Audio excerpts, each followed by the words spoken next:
ngonga bajenaka ngonga pe ya kolia komela konyokola ya yonzo tute okomaka sokola mukiboy lelo na oliate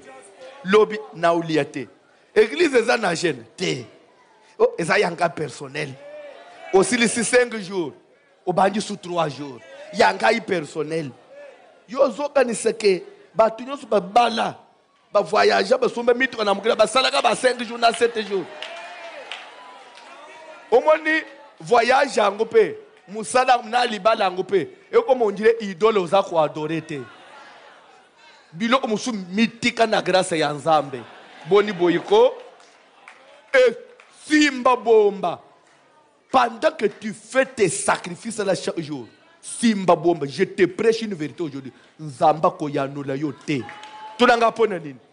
pour ce que Nzamba pesio na tawan okolobake nazui parce que j'avais beaucoup gêné Nzamba partage gloire na mutu te Nzamba tika lero zo mitika na mabo onaye olobi papa ngana lembi salamu kanu na yo ndamikumisi